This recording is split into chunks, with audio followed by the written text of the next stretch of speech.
जिसने सुशांत के साथ काम किया, जो सुशांत के राजदार रहे, अब उन्हीं के बयानों से सीबीआई उलझ गई है।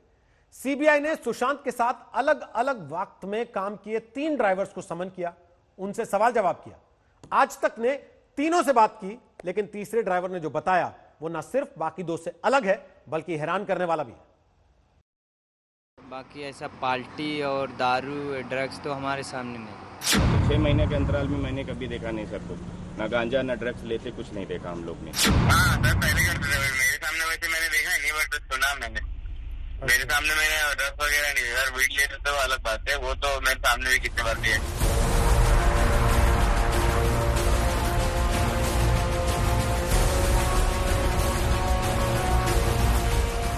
ड्रग्स, रिया और सुशांत के कनेक्शन मिस्ट्री बनते जा रहे हैं। हर दिन नए खुलासे हो रहे हैं, हर दिन नए राज सामने आ रहे हैं। अब सुशांत के तीनों ड्राइवरों के बयानों से मामले में ट्विस्ट आ गया है। सुशांत का पूर्व ड्राइवर अनिल आदिवासी ड्रग्स लेते नहीं देखा। सुशांत का पूर्व ड्राइवर धीरेन्द्र यादव ड्रग्स लेते नहीं देखा। सुशांत का पूर्व ड्राइवर रज्जाक मेरे सामने ड्रग्स लिया। अब किसे सच माने और किसे झूठ? सुशांत के 2 ड्राइवर्स ने उन्हें ड्रग्स लेते कभी नहीं देखा। सीबीआई से पूछे सवालों में भी दोनों ने यही बताया। ये है अनिल आदिवासी। केदारनाथ फिल्म रिलीज होते वक्त करीब 2.5 महीने तक सुशांत की कार ड्राइव करते थे। सुशांत मौत मिस्ट्री केस में सीबीआई ने अनिल से करीब घंटे भर पूछताछ की। पूछताछ के बाद आज तक ने अनिल से एक्सक्लूसिव बातचीत की। बातचीत में अनिल ने जो कहा वो अब तक के दावे से बिल्कुल विपरीत है। हमारे सामने जो ड्रग्स लिए नहीं, तो हम किसको कैसे बता दे भाई ड्रग्स? पहली बात तो मुझे मालूम नहीं ड्रग्स कहते किसको है। मैं कभी देखा ही नहीं। 1-1.5 महीना और किया था रिलीज। अनिल आदिवासी अकेले नहीं है जो सुशांत केस में ड्रग्स थ्योरी पर सवाल उठा रहे हैं। अक्टूबर 2018 से अप्रैल 2019 तक सुशांत की कार ड्राइव करने वाले एक अन्य ड्राइवर धीरेन्द्र यादव भी अनिल के दावे की तस्दीक कर रहे हैं। धीरेन्द्र फिल्म छिछोरे की शूटिंग के दौरान 6 महीने तक सुशांत के साथ रहे, लेकिन उन्होंने कभी सुशांत को ड्रग्स लेते नहीं देखा। केदारनाथ के टाइम जब मैं आया था रिलीजिंग के टाइम पे, तो सुशांत सर कोई ड्रग्स वगैरह कोई कुछ नहीं ले रहे थे। हम लोग ने कभी नहीं देखा, ना तो उनको गाड़ी में देखा, ना तो ऐसा किधर भी नहीं देखा। कोई ड्रग्स वगैरह कुछ नहीं, कभी नहीं ले रहे थे। ना तो हम लोग साथ में भी था इतना दिन, तो कभी हम लोग ने देखा ही नहीं। अभी मैडम, जहाँ तक मैंने 2018 से 2019 तक मैं 6 महीना काम किया, तो 6 महीने के अंतराल में मैंने कभी देखा नहीं सर को, ना गांजा ना ड्रग्स लेते, कुछ नहीं देखा हम लोग ने। तो मैं नहीं झूठ बोल सकता हूँ कि मैंने देखा करके।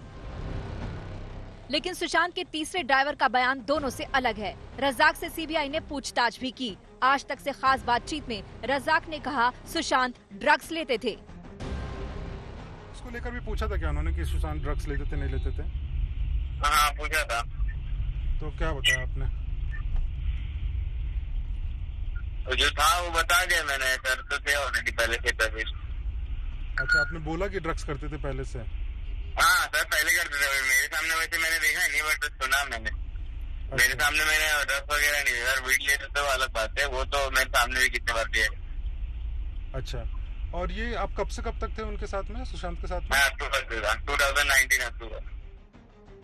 रज्जाक अक्टूबर 2019 से आखिरी वक्त तक सुशांत के साथ था, यानी रिया के सुशांत की जिंदगी में आने के बाद उसकी एंट्री हुई थी।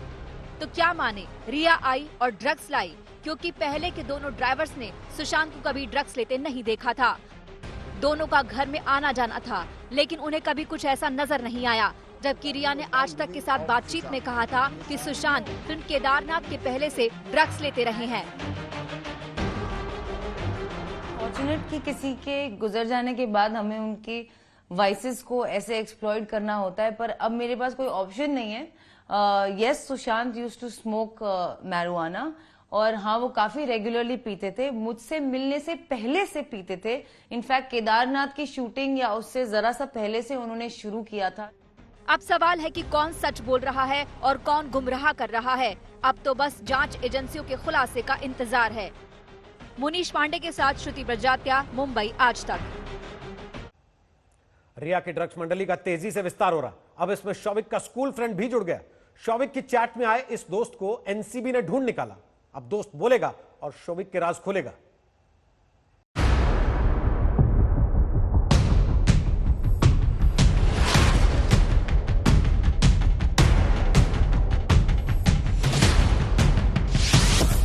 शिकंजे में शोविक का स्कूल फ्रेंड।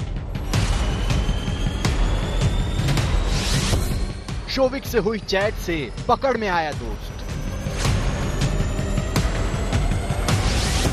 दोस्त बोलेगा, शोविक का राज खुलेगा। जैसे जैसे एनसीबी की धरपकड़ तेज हो रही है, रिया ड्रग्स मंडली पर शिकंजा कसता जा रहा है। अब रिया के भाई शोविक का स्कूल फ्रेंड हत्थे चढ़ा है। शोविक की चैट को खंगालते हुए नारकोटिक्स ब्यूरो शोविक के दोस्त सूर्यदीप तक जा पहुंचा। सूत्रों के मुताबिक मुंबई से पकड़ में आए सूर्यदीप का भी ड्रग्स कनेक्शन से सीधा नाता है।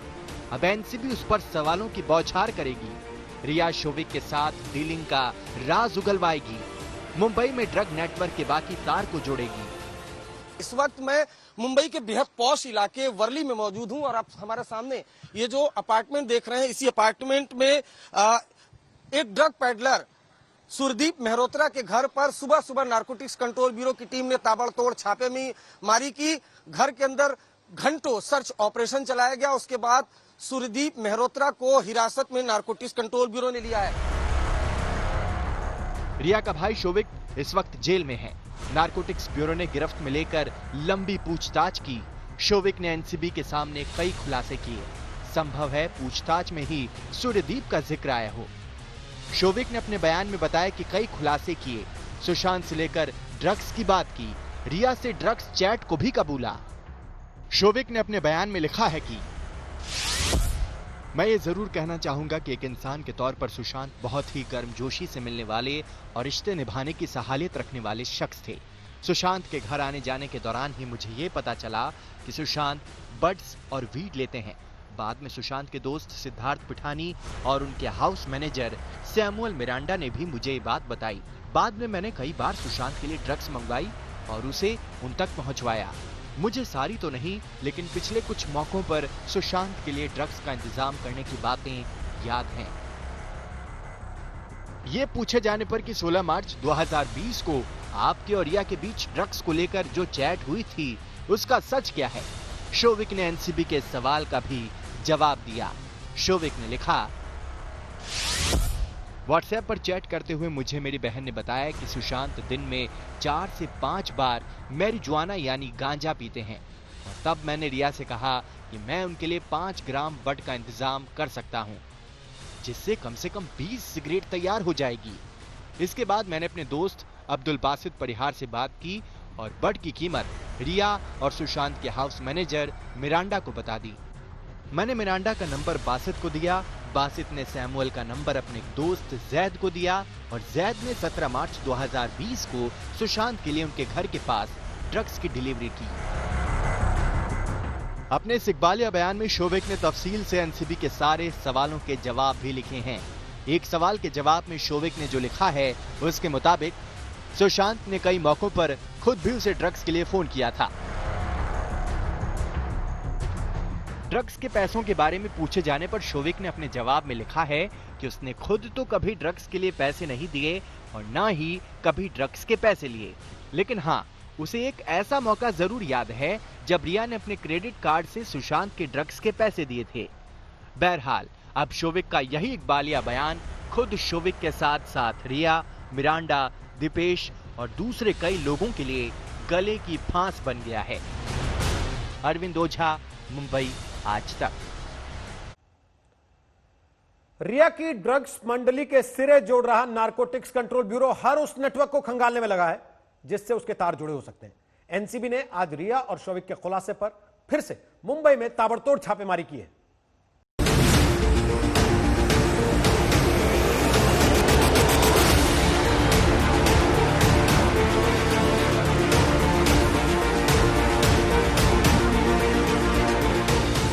सुशांत केस में नारकोटिक्स कंट्रोल ब्यूरो की एंट्री के साथ ही साफ हो गया था कि सबसे बड़ी मौत मिस्ट्री का एक सिरा ड्रग्स से जुड़ा हुआ है। सुशांत की गर्लफ्रेंड रिया चक्रवर्ती ड्रग्स मामले में सलाखों के पीछे है। लेकिन रिया मंडली के कबूलनामे पर एनसीबी ने ताबड़तोड़ छापेमारी कर जिन 7 ड्रग पेडलर्स को दबोचा, उससे न सिर्फ कई राज बेनकाब होंगे बल्कि रिया की मुश्किलें भी बढ़ जाएंगी। सबसे अहम गिरफ्तारी हुई ड्रग पेडलर केजे उर्फ करमजीत की। 23 साल के केजे से गांजा और चरस मिला। दादर से एंथनी समेत 2 ड्रग्स पेडलर पकड़े गए, इनसे भी आधा किलो गांजा मिला। पवई से अंकुश अर्नेजा को दबोचा गया जो केजे से ड्रग्स लेता था। गोवा से क्रिश कोस्टा को पकड़ा गया। इन गिरफ्तारियों के बाद ड्रग कनेक्शन की तस्वीरें काफी कुछ साफ होती जा रही हैं। ड्रग रैकेट के 4 बड़े खिलाड़ी सामने आए हैं। करमजीत उर्फ केजे, जैद विलात्रा, अनुज केशवानी और अंकुश अर्नेजा। करमजीत रैकेट का बड़ा खिलाड़ी था। उसके बारे में जानकारी मिली है कि उसने 10 बार सैमुअल मिरांडा और दीपेश सावंत के जरिए सुशांत तक ड्रग्स पहुंचाई। शौविक के कुछ और राजदार भी कॉल डिटेल्स के आधार पर एनसीबी के राडार पर आ गए हैं। बड़े सेलिब्रिटीज हैं, बॉलीवुड के बड़े बड़े चेहरे जिनका नाम इस पूरे ड्रग सिंडिकेट में आया है और उनके खुलासे के लिए सबसे पहले पेडलर्स को गिरफ्तार किया जा रहा है। ये जो पूरा सर्कल है महाराष्ट्र गोवा में ड्रग की सप्लाई का, नारकोटिक्स कंट्रोल ब्यूरो अब उन पर अपना शिकंजा कस रही है। एक के बाद एक बड़े नाम उसके अधीन आ रहे हैं। जांच का दायरा आगे बढ़ रहा है। भले यहां रिया चक्रवर्ती जमानत के लिए गुहार लगा रही हूं, लेकिन नारकोटिक्स कंट्रोल ब्यूरो की जांच लगातार बढ़ रही है। एक के बाद एक बड़े नाम उसकी गिरफ्त में आ रहे हैं। अब ड्रग पेडलर्स का सीधा रिश्ता सुशांत के घर आने वाली ड्रग से कैसे जुड़ता था, इसको भी समझ लीजिए। केजे के जरिए सैमुअल मिरांडा और दीपेश सावंत को ड्रग्स मिलती थी। इसके बाद शौविक और रिया से होते हुए सुशांत तक जाती थी। एंथनी भी कई बार दीपेश और मिरांडा को ड्रग्स देता था जो सुशांत तक पहुंचती थी। पूरा रैकेट ये था कि क्रिस कोस्टा से ड्रग केसवानी तक आती थी। कैजान मिडलमैन था। उससे ड्रग्स करमजीत को मिली और फिर आगे जाती। सुशांत तक ड्रग्स पहुंचाने के इस खेल की सबसे बड़ी कड़ी था Samuel Miranda. Samuel Miranda Sushant का हाउस मैनेजर था, लेकिन उससे आगे कहीं एक तरह से ड्रग्स मैनेजर था। ये जैद विलात्रा और करमजीत उर्फ केजे की कॉल डिटेल से भी पता चला है, जिसमें मिरांडा की जैद के साथ कॉल का पूरा ब्यौरा है। 3 कॉल आपस में की गई और 72 मिनट तक बात की गई। 24 सितंबर से 17 मार्च तक मिरांडा करमजीत के संपर्क में था। पूरी 17 कॉल की गई। पूरी बातचीत थी 300 मिनट की। करमजीत की कॉल डिटेल्स में बासित और करण अरोड़ा से भी बातचीत के सबूत मिले हैं। इसमें अभी जो मुश्किलें बढ़ रही हैं वो रिया और शौविक की हैं, क्योंकि इन्हीं की जांच के दौरान ही ये सारी बातें निकल करके आई हैं। और अगर यही कोर्ट में एनसीबी कहती है, जब ये जमानत मांगेंगे हाई कोर्ट में, कि देखिए हमने जैसे ही गिरफ्तारियां शुरू की हैं, पूछताछ शुरू की हैं, बड़े बड़े नाम सामने हैं और बड़ी गिरफ्तारियां हो रही हैं, और चूंकि ये प्राइमा फेसाई स्टेज पर है इसलिए इन्हें जमानत नहीं मिलनी चाहिए, तो कुल मिला के मुश्किल ये भी बढ़ेगी।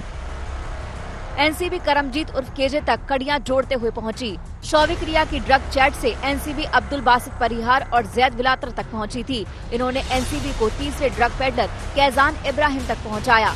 कैजान ने इस काले कारोबार के एक बड़े नाम अनुज केसवानी का नाम उगल दिया और केसवानी ने 23 साल के करमजीत को पकड़वा दिया, जो मुंबई के कैप्री हाइट्स और लिटिल हाइट्स जैसे अपार्टमेंट और आसपास के इलाकों में ड्रग सप्लाई करता था।